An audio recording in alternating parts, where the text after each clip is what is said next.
اور پھر قائد اعظم محمد علی جناح سے مختلف واقعات پہ سوال کیے گئے. آپ ایک جلسے میں تھے تو ایک صحافی نے آپ سے کہا کہ آپ الگ خطہ کیوں لینا چاہتے؟ جب ہمارے آبا و اجداد اکٹھے تھے، ہم اکٹھے زندگی گزار رہے ہیں، تو آپ یہ نیا فتنہ کیوں ڈال رہے ہیں؟ قائد اعظم کو اللہ نے بڑی فراست دی تھی، آپ خاموش ہو گئے. تو جو صحافی بیٹھے تھے، جو لوگ بیٹھے تھے، وہ آپس میں چیم گوئیاں کرنے لگے کہ لاجواب ہو گئے. لیکن قائد اعظم تھوڑی دیر خاموش رہے، گفتگو جاری رکھی، پھر ایک دم اپنے پانی مانگا اور گھونٹ لگایا اور دوسرا بچا ہوا پانی اسی صحافی کو دے کے کہا پی لو. اس نے کہا میں ایک مسلم کا جھوٹا نہیں پی سکتا. پھر اپنی دوسری طرف دیکھا تو ایک ترک نسل بیٹھا ہوا تھا مسلمان، اسے کہا تم پی لو، تو اٹھا گلاس پکڑا اور پی لیا. قائد اعظم نے اسی صحافی کو مخاطب کر کے کہا بتا میری زندگی تیرے ساتھ گزر سکتی ہے یا اس کے ساتھ؟ تیرا میرا باپ دادا اکٹھے رہے، علاقہ ایک، زبان ایک، خطہ ایک، لیکن تو میرا جھوٹا پینا نہیں چاہتا. اور اس کا میرا علاقہ بھی ایک نہیں، ترکی نسل ہے، لیکن یہ میرا جھوٹا پی رہا ہے کیونکہ اس کا اور میرا نبی ایک ہے. بسم اللہ الرحمن الرحیم. لکم دینکم ولی دین. صدق اللہ العظیم. ان اللہ وملائکتہ یصلون علی النبی یا ایہا الذین آمنوا صلوا علیہ وسلموا تسلیما. صلاۃ والسلام علیک یا سیدی یا رسول اللہ وعلی آلک واصحابک یا سیدی یا حبیب اللہ.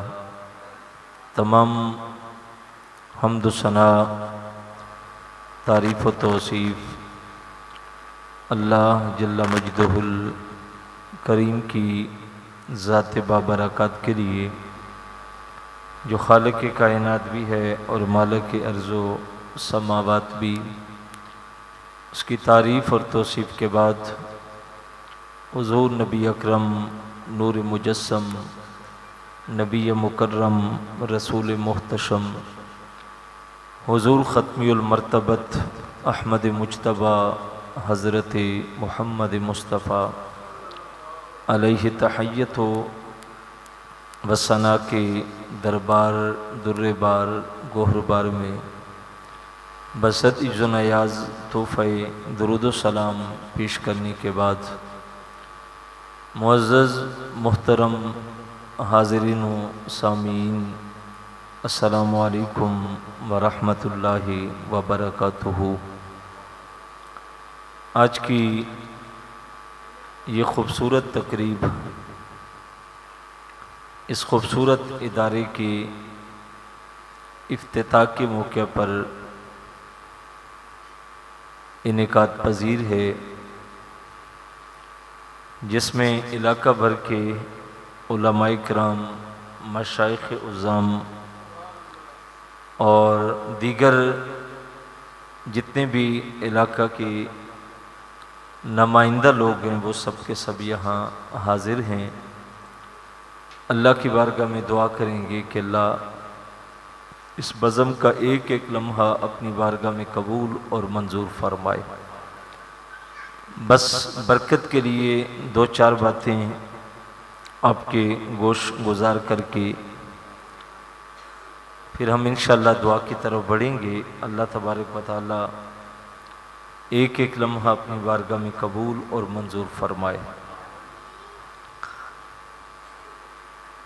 یہ ماہ مبارک جو اگست کا مہینہ ہے اور دوسری طرف اس کو نسبت محرم الحرام کے ساتھ بھی ہے،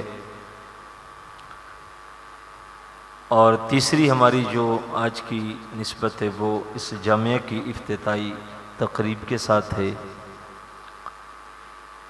آپ جانتے ہیں کہ جس خطے میں ہم رہ رہے ہیں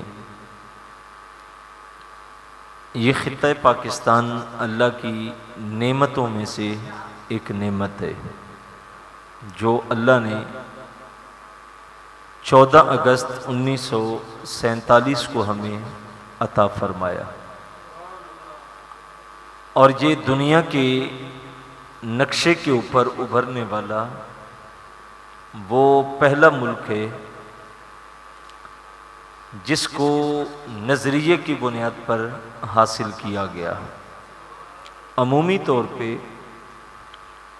دیکھا جاتا ہے کہ خطے پہلے بنتے ہیں، جغرافیہ پہلے ہوتا ہے، نظریہ بعد میں ہوتا ہے، لیکن یہ وہ خطہ ہے جس کا نظریہ پہلے تھا اور جغرافیہ بعد میں تھا، اور اس کے حاصل کرنے کا مقصد لا الہ الا اللہ تھا۔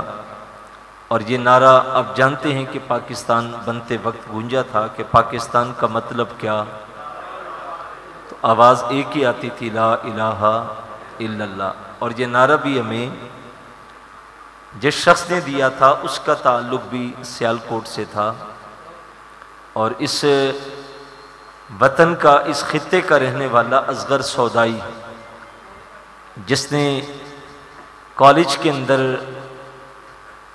بحث و تکرار کرتے اس سے پوچھا گیا تھا کہ پاکستان پاکستان پاکستان کرتے ہو تو کیا کرو گے، پاکستان پاکستان کا مطلب کیا ہے؟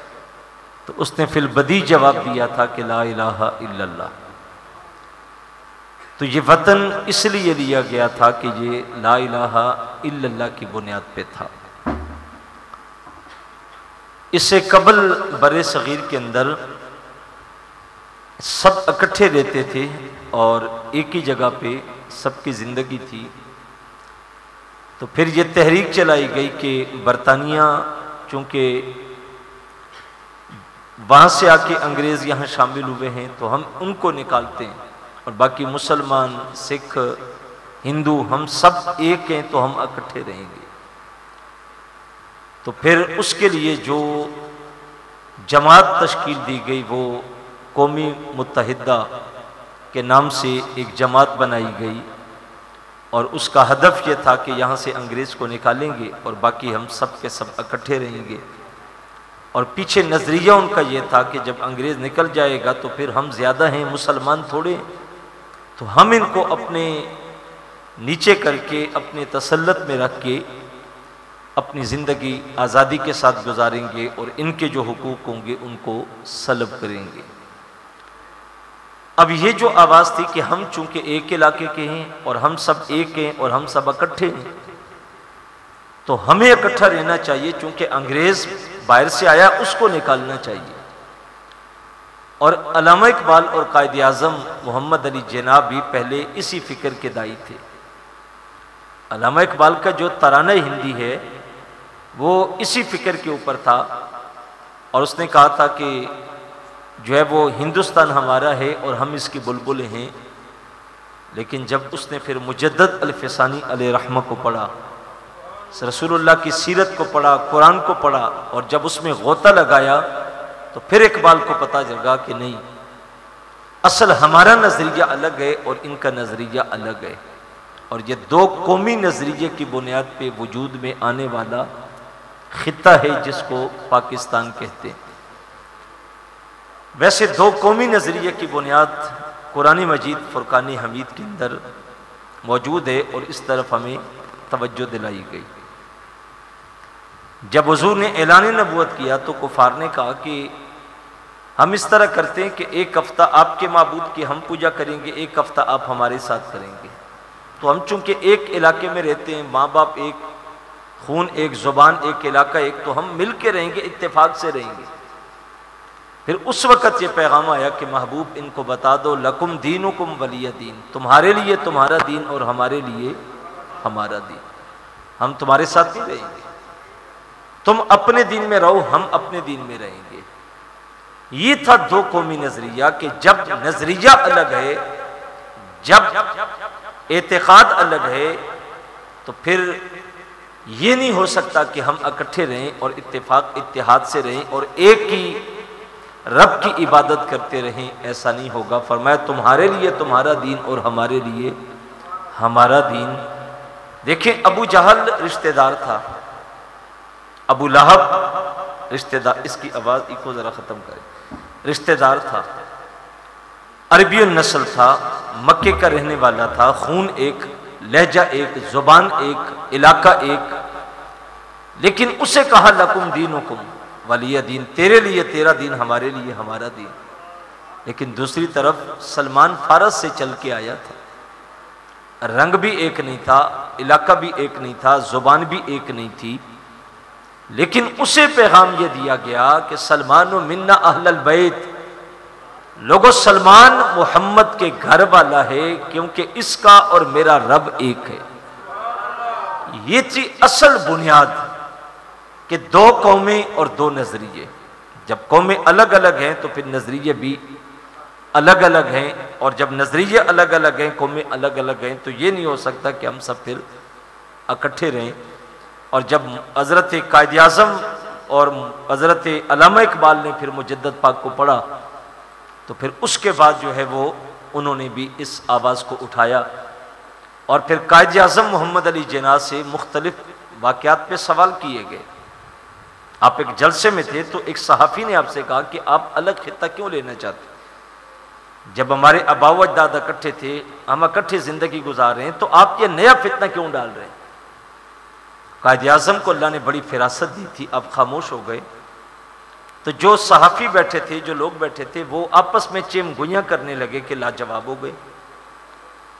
لیکن قائد اعظم تھوڑی دیر خاموش رہے، گفتگو جاری رکھی، پھر ایک دم اپنے پانی مانگا اور گھونٹ لگایا، اور دوسرا بچا ہوا پانی اسی صحافی کو دے کے کہا پی لو۔ اس نے کہا میں ایک مسلم کا جھوٹا نہیں پی سکتا۔ پھر اپنی دوسری طرف دیکھا تو ایک ترک کی نسل بیٹھا ہوا تھا مسلمان، اسے کہا تم پی لو، تو اٹھا گلاس پکڑا اور پی لیا۔ قائد اعظم نے اسی صحافی کو مخاطب کر کے کہا بتا میری زندگی تیرے ساتھ گزر سکتی ہے یا اس کے ساتھ؟ تیرا میرا باپ دادا اکٹھے رہے، علاقہ ایک، زبان ایک، خطہ ایک، لیکن تو میرا جھوٹا پینا نہیں چاہتا، اور اس کا میرا علاقہ بھی ایک نہیں، ترکی نسل ہے، لیکن یہ میرا جھوٹا پی رہا ہے کیونکہ اس کا اور میرا نبی ایک ہے۔ تو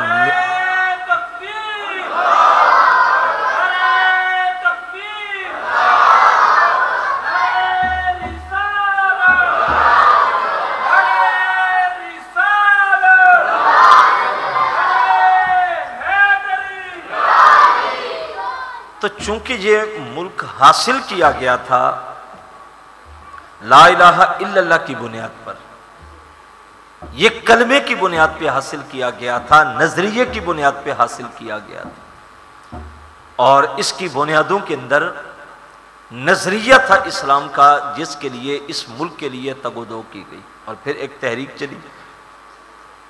دیکھیں ابو جہل، ابو لہب علاقے کے ہیں، لیکن ان کے ساتھ رشتہ نہیں جڑا، اور سلمان فارس سے چل کے آیا لیکن انہیں گھر والا قرار دیا۔ بلال حبشی رضی اللہ تعالی عنہ کہاں کے رہنے والے تھے؟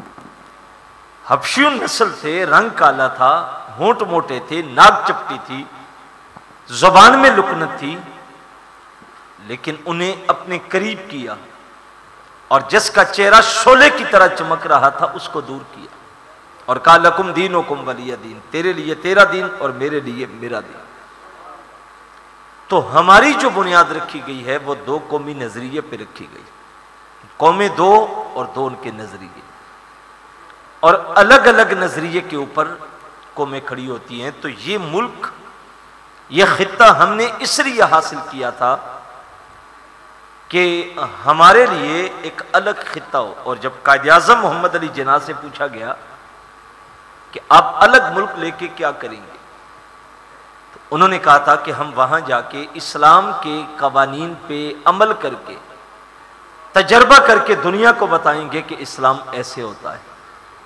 یعنی تجربہ گاہ چاہتے ہیں جہاں اسلامی اصولوں پہ عمل کیا جائے، آزمایا جائے، اور ان کو پھر دنیا کے سامنے رکھا جائے اور دنیا کو دکھایا جائے کہ مسلمان اور اسلام یہ ہوتا ہے۔ لیکن بدقسمتی سمجھ لیجئے کہ ہم 76ویں سال میں داخل ہونے جا رہے ہیں، لیکن اس کے باوجود جو مقصود تھا اس ملک کو حاصل کرنے کا وہ آج تک حاصل نہ ہو سکا۔ یہاں اس طرح کا کوئی نظام نہیں آ سکا، اس طرح کا کوئی نظم نہیں بن سکا۔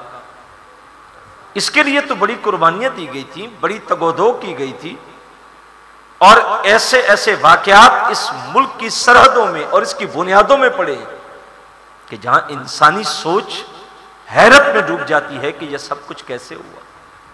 اتنی بڑی قربانیاں، اتنی بڑی ہجرت اور اتنے لاکھوں لوگوں کی قربانیاں اس وطن کے لیے آخر کسی مقصد کے لیے تھی.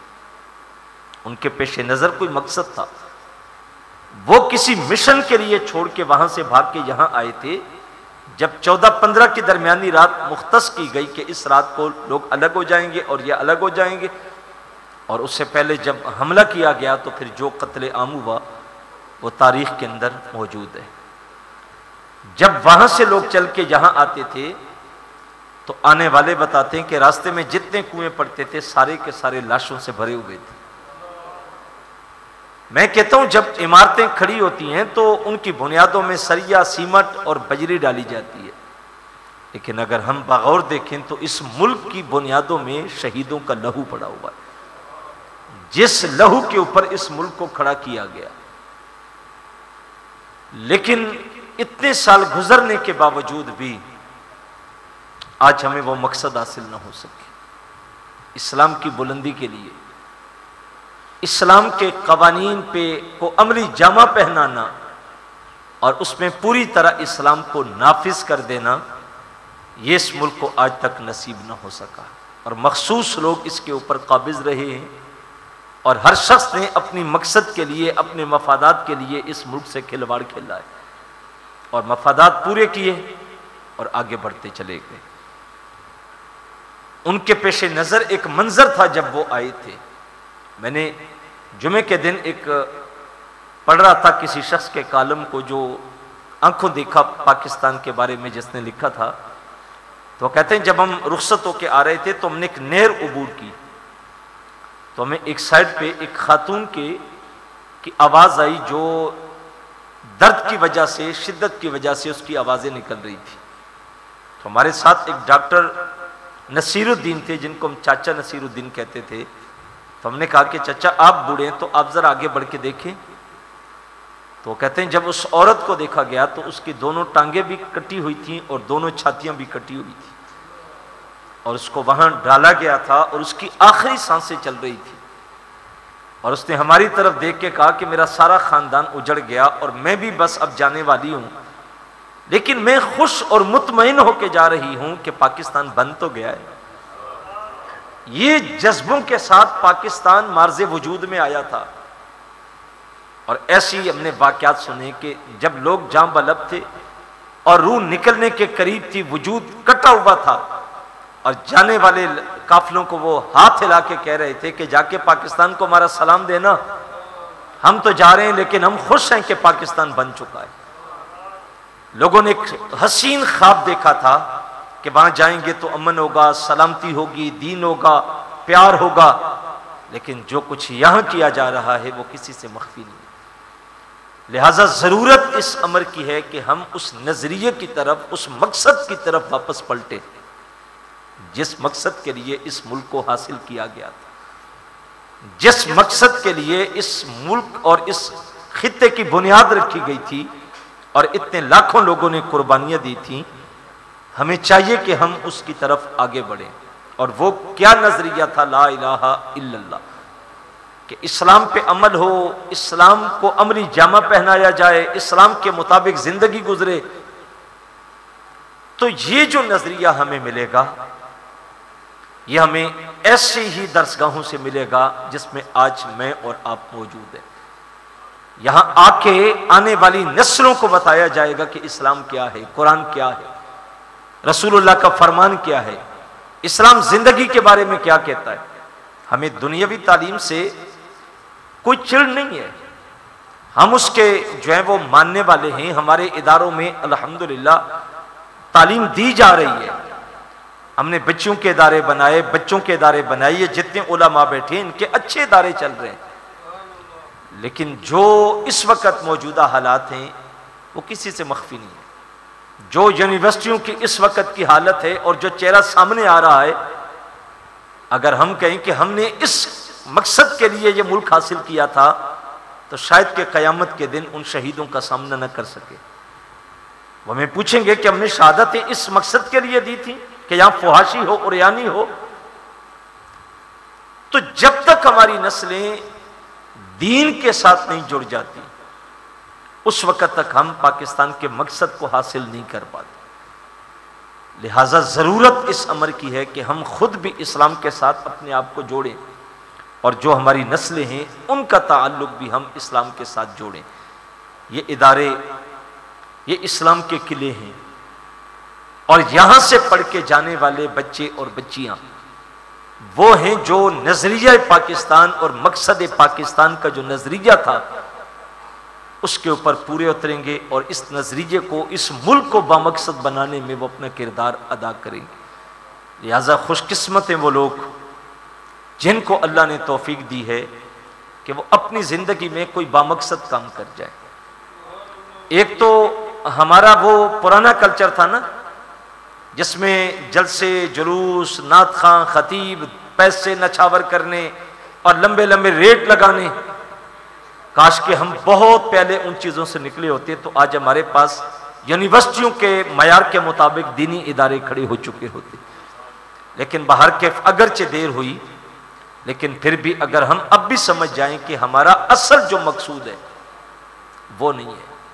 لیکن نعت اپنی جگہ بابرکت عمل ہے، تقریر اپنی جگہ بابرکت عمل ہے، جلسہ اپنی جگہ باعث برکت ہے، لیکن جو کچھ اس میں کیا جا رہا تھا اور جو ٹرینڈ وہاں بنا دیا گیا تھا، ہم ظاہری بھی کہتے رہے اور نجی محفلوں میں بھی کہتے رہے کہ ہمارا مقصد وہ نہیں تھا، اور اس سے ہمیں کچھ حاصل نہیں ہو سکتا۔ اچھے نعت خوان ہم نے پالے، اور آگے جو ہے وہ دیگر نعت خوان پیدا کیے گئے، تو نعت خوان ایک باعث برکت عمل ہے، وہ آپ بھی کر سکتے ہیں، ہم بھی کر سکتے ہیں، کوئی بھی کر سکتا ہے۔ لیکن یہ بنیادی کام ہے جو آنے والی نسلوں کے لیے جس کی ضرورت تھی، اور ایسے ادارے میں کہتا ہوں کہ ہر بستی کے اندر ایک ایک اچھا ادارہ کھڑا کرنا چاہیے جو ہماری آنے والی نسلوں کو دین کی طرف لے کے جائیں، ان کو اچھی سوچ، اچھی فکر دی جائے، اور وہاں سے جب وہ پڑھ کے، چونکہ ایک بیٹی جب دین سیکھ لیتی ہے تو وہ الگ نہیں ہوتی، وہ پورا ایک خاندان ہوتا ہے۔ اس نے اگلے گھر جا کے اپنے بچوں کو دیکھے، ماں سے ہی بچے تربیت پاتے ہیں نا۔ حسین ابن علی اگر کربلا تک دین بچانے گیا تھا تو اس کے پیچھے کردار اور تربیت بھی تو سیدہ فاطمہ الزہرا کی تھی، تربیت کر کے پروان چڑھایا گیا تھا نا۔ اور اقبال نے اسی فکر کو دیکھا تھا، کربلا جا کے جب حسین کی قربانی، جرات، دلیری دیکھی تو اقبال وہاں نہیں بولا، کربلا سے پلٹ کے آ کے حضرت سیدہ فاطمہ رضی اللہ تعالی عنہا کی قبر پہ پہنچ کے اقبال دیکھتا کربلا میں حسین کو ہے، لیکن سلام فاطمہ کو کرتا ہے۔ جرت، دلیری، بہادری حسین کی دیکھتا ہے، لیکن سیلوٹ فاطمہ کی قبر کو کرتا ہے۔ اور اقبال وہاں سلام پیش کر کے کہتا ہے، رشتہ آئین حق زنجیر پاست، پاست فرمانے جناب مصطفیٰ است، ورنہ گرد تربتش گردید میں سجدہ برخا کے اوپاشید میں۔ اقبال کہتا ہے، زہرا اگر تیرے باپ کی شریعت کی زنجیریں میرے پاؤں میں نہ ہوتی اور تیرے باپ کا حکم نہ ہوتا کہ اللہ کے سوا کسی کو سجدہ نہیں، کعبۃ اللہ کے بغیر کسی کا طواف نہیں، اگر میں شریعت کے ان قوانین میں قیدی نہ ہوتا تو میں کعبے کا طواف نہ کرتا، تیری قبر کا طواف کرتا، میں کعبے کو سجدہ نہ کرتا، تیری قبر کو کرتا، کیونکہ حسین کربلا میں جو کچھ بھی ہے تیری تربیت کا کمال ہی تو ہے۔ تو یہ اچھی نسل تیار کرنا، اچھی فکر کے ساتھ تیار کرنا، یہ مدارس ہی ہیں جہاں سے اچھی نسلیں تیار کی جا سکتی ہیں۔ میں بارے دیگر ساجد بھائی کو اور ان کے جتنے بھی رفقا ہیں اس مرحلے کے اندر، ان کے شانہ بشانہ چلنے والے جنہوں نے اپنی مدد آپ کے تحت محنت کر کے اتنا خوبصورت ادارہ کھڑا کیا، اللہ کرے کہ اس کا نظم بھی آگے اتنا ہی اچھا بنتا رہے، اور یہاں سے پڑھ کے جانے والے ایک وقت آئے کہ پورے علاقے کو سیراب کریں، اور یہاں سے اسلام کی شعائیں اٹھیں، یہاں سے روشنی اٹھے، یہاں سے قرآن کا نور اٹھے، اور ان پوری بستیوں کو اللہ اس نور کے ذریعے روشن اور منور کرے، اور یہ نور اللہ ایک کے گھر تک منتقل کرے، اور اس سے جو باقی احباب دائیں بائیں بستیوں سے آئے ہیں وہ بھی یہاں سے سیکھ سکتے ہیں۔ لیکن یہ 3-4 غالباً جو مجھے بتایا گیا کہ آپس میں احباب ہیں اور رشتہ دار ہیں جنہوں نے یہ بیڑا اٹھایا کہ بنائیں گے ہم، اس کو چلائیں گے ہم، تو اگر باقی لوگ بھی 2-2 4-4 5-5 جوان اگر آپس میں اٹھ کے یار نہ سے اتنا بڑا آپ ایک کمرہ ہی بنا سکتے ہیں، آپ ایک 2-4 مرلے میں بنا سکتے ہیں، تو کم از کم ایسا کچھ کر کے جائیں کہ آپ دنیا سے چلے بھی جائیں لیکن وہ روشنی آپ کو جانے کے بعد قبر تک پہنچتی رہے۔ یہ وہ جگہ ہیں، یہ وہ بینک ہے جہاں انہوں نے اکاؤنٹ کھول دیا ہے۔ اب اگر یہ لوگ، اللہ ان کو لمبی زندگی دے، لیکن باہر کے جانا تو ایک برحق قانون ہے اور جانا پڑے گا، ہم سب کو جانا پڑے گا، لیکن جب یہ چلے بھی جائیں گے تو انشاءاللہ یہاں سے ٹھنڈی ہوائیں ان کو قبروں میں پہنچتی رہیں گی۔ یہ وہ بینک اکاؤنٹ ہے جو کبھی ختم نہیں ہوگا، کبھی بند نہیں ہوگا اور یہ چلتا رہے گا۔ لہٰذا کوشش کریں کہ ایسے ادارے کھڑے کیے جائیں، ان کے نظم میں آپ لوگ تعاون کریں، جتنی محبتیں آپ پیش کر سکتے ہیں۔ اپنے بچوں کو، بچیوں کا رخ جب آپ اداروں کی طرف کریں گے تو پھر انشاءاللہ یہ ادارے اپنا جو نور ہے، جو روشنی ہے، اس کو انشاءاللہ پوری بستیوں تک منتقل کریں گے۔ جلیل القدر علماء تشریف فرمائے ہیں، میں بارے دیگر جو انتظامیہ ہیں ان کا شکریہ ادا کرتا ہوں، مبارکباد ان کو پیش کرتا ہوں کہ انہوں نے اتنا خوبصورت ادارہ قائم کر کے ایک مثال قائم کی ہے۔ اللہ اس کو قبول فرمائے اور اس راستے میں انہوں نے جو کچھ خرچ کیا، اللہ ایک ایک ان کا ذرہ اپنی بارگاہ میں قبول فرما کے ان کو بہتر جزا نصیب فرمائے۔ وما علیہ الا البلاغ۔ کل انشاءاللہ صبح آپ کے قرب میں ہمارا جو المصطفیٰ اسلامک سینٹر ہے، اور اتفاق سے ہمارے جو وہاں کے منتظم ہیں حاجی مجید صاحب ماشاءاللہ، وہ بھی تشریف لائے ہوئے ہیں یہاں پہ، اور وہ تقریباً کوئی 7.5 کنال کے اندر پھیلا ہوا المصطفیٰ اسلامک سینٹر جو سدہ بہیڑی کے اندر پنجاب کالج کے سامنے کوبے چک کے بالکل بیک سائڈ کے اوپر موجود ہے، جہاں 150 کے قریب بچے اور تقریباً 200 کے قریب بچیاں اس وقت علم کی گزرگاہوں سے گزر رہی ہیں۔ نئے تعمیراتی مرحلے بھی ہمارے شروع ہیں، تو کل انشاءاللہ وہاں صبح کے وقت 8 بجے پرچم کشائی کی تقریب ہوگی، جو دیدنی تقریب ہوگی۔ آپ کو دعوت ہے کہ آپ ضرور آئیں، وہاں بھی دیکھیں، اس نظم کو بھی دیکھیں، اور پھر آپ کے اندر ایک مزید جذبہ اور مزید شوق پیدا ہوگا، اور انشاءاللہ یہ نور کڑی سے کڑی ملتی چلی جائے گی اور یہ علاقہ انشاءاللہ روشن ہوگا۔ اللہ مجھے آپ کو توفیق عمل نصیب فرمائے۔ اور اس حال میں بیٹھے ہوئے بزرگ، نوجوان دوست، عزیز بچے سب مبارکباد کے مستحق ہیں کہ ایک خوبصورت یہ مدرسہ، یہ خوبصورت جامع، اس کی خوبصورت بلڈنگ، اس کے چھت کے نیچے ہم سب اکٹھے ہیں۔ اللہ کے حضور دعا ہے کہ اللہ رب العزت ہم سب کا دور و نزدیک سے آنا قبول فرمائے، اور جو پیغام ہم تک پہنچا اس پیغام کو سمجھنے اور اس پہ عمل کی اللہ توفیق عطا فرمائے۔ چند اس ادارہ کے حوالے سے گزارشات ہیں کہ یہ ادارہ جس خوبصورتی کے ساتھ بنا، جس لگن کے ساتھ، جس شوق کے ساتھ، جس خلوص کے ساتھ، ناچیز اس چیز کا گواہ ہے کہ دوستوں نے نہ دن دیکھا ہے نہ رات دیکھی ہے، بڑی محبت کے ساتھ کام کیا ہے، بڑی لگن کے ساتھ کام کیا ہے اور بڑے خلوص کے ساتھ کام کیا ہے۔ یہ بلڈنگ جو میرے اور آپ کے سامنے ہے، قریباً اس پہ 1,45,00,000 روپیہ خرچ آ چکا ہے۔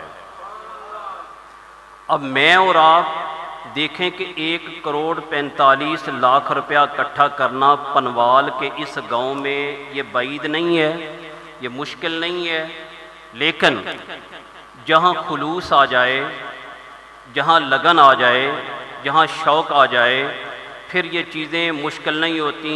اللہ اپنے دین کے لیے ہر راستے کو آسان کر دیتا ہے۔ تو یہ خوشی کی بات، اتنی بڑی رقم جو خرچ ہوئی، آخر یہ اہل علاقہ نے دی، آخر اس گاؤں نے دی، آخر دوستوں نے کوشش کر کے لوگوں کو اپنا پیغام پہنچایا۔ جنہوں نے یہ خرچ کیا ہے، جس نے 1 روپیہ خرچ کیا ہے، جس نے لاکھوں خرچ کیے ہیں، یہ پتہ تو اس دن چلے گا جب آنکھیں بند ہوں گی، جب سانسیں ٹوٹ جائیں گی، پھر اس کا احساس ہوگا کہ کتنا بڑا وہ عظیم کام کر کے چلے گئے۔ اور اس پہ یہ جگہ جو ہے یہ اس رقم سے لگ ہے. جگہ اس گاؤں کے ایک مائی صاحب ہیں، انہوں نے 1.5 کنال جگہ وقف کی ہے مدرسے کے نام. اس کی رقم شامل نہیں ہے، اس کی رقم شامل نہیں اس میں، وہ فی سبیل اللہ انہوں نے دی ہے. اور پھر میرے بڑے ہی محسن سر منظور صاحب، اللہ انہیں جزائے خیر عطا فرمائے، وہ ہیں تو ٹیچر، وہ دین کا ان کا حلیہ تو نہیں ہے، لیکن میں کہتا ہوں کہ اندر سے وہ دین والے ہیں کہ جو انہوں نے کام کیا. 1 کنال جگہ مدرسے کے نام انہوں نے وقف کی ہے فی سبیل اللہ. یہ بزرگوں کے پہلو میں جگہ ہے. 1 کنال جگہ اس مدرسے کو انہوں نے ڈونیٹ کر دی ہے. تو یہ عظیم کام ہے. اور دوستوں نے جو یہ سارے کا سارا پروسیس چل رہا ہے، اس پہ ابھی 30-35 لاکھ روپیہ ابھی اس پہ مزید تعمیراتی خرچ موٹا جو ابھی آئے گا، پھر یہ اپنے تقریباً تعمیراتی مراحل کو مکمل کرے گا. عرض کرنے کا مقصد یہ ہے کہ اگر قطرہ قطرہ ملے تو یہ دریا سامنے آپ کے بن چکا ہے. تھوڑا دیں، لیکن جس وقت بندہ کوشش کرے تو پھر اتنی خوبصورت بلڈنگ. میرے اور آپ کے محبوب صلی اللہ علیہ وسلم نے سیدنا ابو ہریرہ رضی اللہ تعالی عنہ سے فرمایا تھا، ابو ہریرہ قرآن پڑھا کرو، قرآن پڑھایا کرو، قرآن پڑھا کرو، قرآن پڑھایا کرو. جب تم اس دنیا سے جاؤ گے تو تمہاری قبر پہ فرشتے اس طرح آئیں گے جس طرح بیت اللہ کو دیکھنے لوگ آتے ہیں، اللہ کے گھر کو لوگ دیکھنے آتے ہیں، اس طرح لوگ تمہاری قبر پہ آیا کریں گے. تو یہ جو جس خلوص کے ساتھ دوستوں نے کام کیا ہے، انشاءاللہ آپ کی قبر کو بھی سلامیں ہوں گی. جب چلے جائیں گے نا، پھر بھی لوگ کہیں گے یار اچھا کام کر کے گئے جانے والے، کتنا خوبصورت یہ ادارہ بنا کے گئے.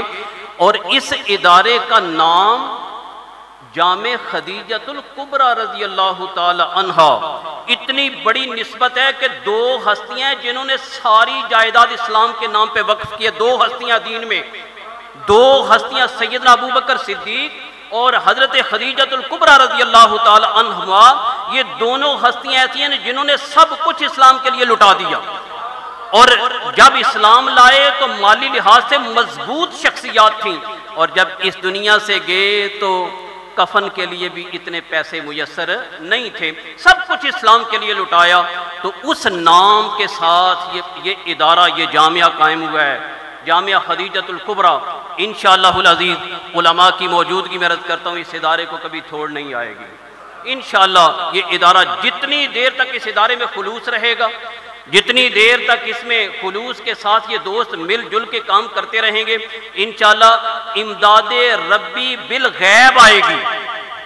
اللہ کریم اس ادارے کی جو غیب سے مدد ہوتی رہے گی. شرط یہی ہے بس جس طرح چلے ہیں اس طرح چلتے رہیے اور ادارے کو آگے بڑھاتے رہیے. انشاءاللہ یہ ادارہ علاقے کو روشن کرے گا. اللہ کی بارگاہ میں دعا ہے کہ جتنے بزرگ، جتنے نوجوان، جتنے بچے آئے، اللہ سب کا آنا قبول فرمائے. جو پیغام ہمیں یہاں بیٹھ کے ملا، اللہ اس پیغام کو عام کرنے کی توفیق عطا فرمائے. اور جو ادارے کا تعمیراتی کام باقی ہے اسے مل جل کر پائے تکمیل تک پہنچانے کی اللہ توفیق عطا فرمائے. اور جو کام ہو چکا ہے اب تعلیمی پروسیس اس کا شروع ہو رہا ہے. اپنی بچیوں کو لائیں. علامہ صاحب نے صرف اشارہ کیا ہے یونیورسٹیز کی طرف. یقین جانیے دل خون کے آنسو روتا ہے جب یونیورسٹیز کا ہم حال دیکھ رہے ہیں. اسلامیہ یونیورسٹی بہاولپور کا حال آپ کے سامنے ہے، اور ڈیرہ غازی خان کی یونیورسٹی، غازی یونیورسٹی، ایک بچی نے پروفیسر کے جنسی ہراساں کرنے کی شکایت کی ہے. یہ حالات ہیں ہماری یونیورسٹیز کے بن چکے. یہی ادارے ہمارے لیے سکون کا باعث ہیں.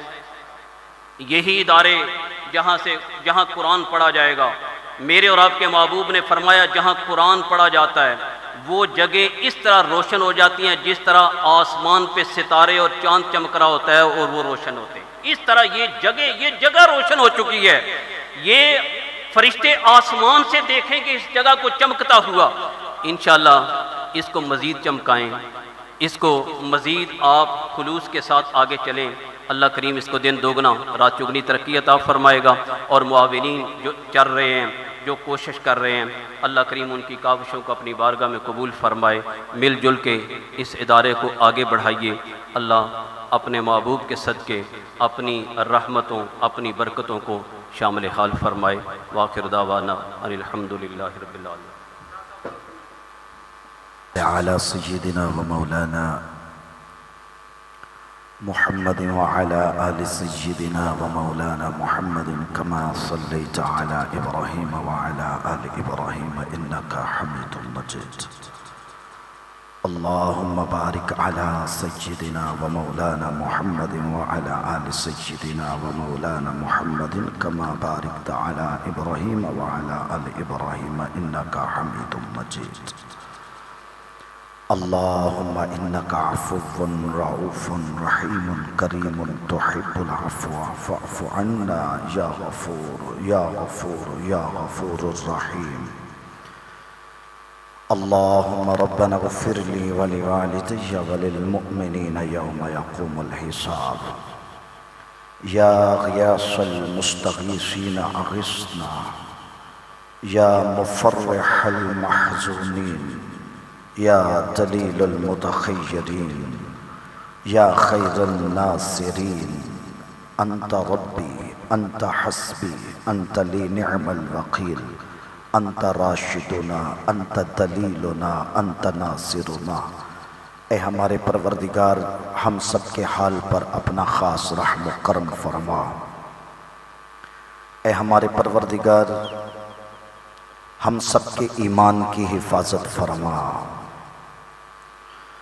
اے ہمارے پروردگار ہم سب کو بری موت اور برے خاتمے سے محفوظ فرما۔ خالق کائنات ہمیں دین و دنیا آخرت کی بھلائیاں عطا فرما۔ اے رب کریم ہمیں حقیقی معنوں میں نبی مکرم صلی اللہ علیہ وآلہ وسلم کی کامل اتباع نصیب فرما۔ اے رب کریم ہم سب کے سینوں کو، دلوں کو قرآن کریم کے نور سے منور فرما۔ اے اللہ ہمارے قول اور فعل کے تضاد کو ختم فرما۔ اے اللہ ہمارے دلوں کے ٹیڑھے پن کو سیدھا فرما۔ اے رب کریم ہمارا ظاہر اور باطن ستھرا فرما۔ اے رب کریم ہمارے ظاہر اور باطن میں نبی علیہ السلام کی سیرت کی خوشبو عطا فرما۔ اے اللہ جو بیمار ہیں ان کو شفا عطا فرما، پریشان حالوں کی پریشانیاں دور فرما، مقروضوں کو قرض سے نجات عطا فرما۔ اے اللہ ہم سب کی اولادوں کو نبی پاک صلی اللہ علیہ وسلم کی حقیقی معنوں میں کامل اتباع نصیب فرما۔ ہماری اولادوں کو بدبختی، بری صحبت اور نافرمانی کی لعنتوں سے محفوظ فرما۔ اے رب کریم ہماری اولادوں پر رحمت کی نظر فرما۔ ہم سب کو اولاد کے دکھ سے محفوظ فرما۔ ہماری بیٹیوں کو، ہماری بہنوں کو اپنے اپنے گھروں میں ہمیشہ کے لیے ڈھیر و خوشیاں عطا فرما۔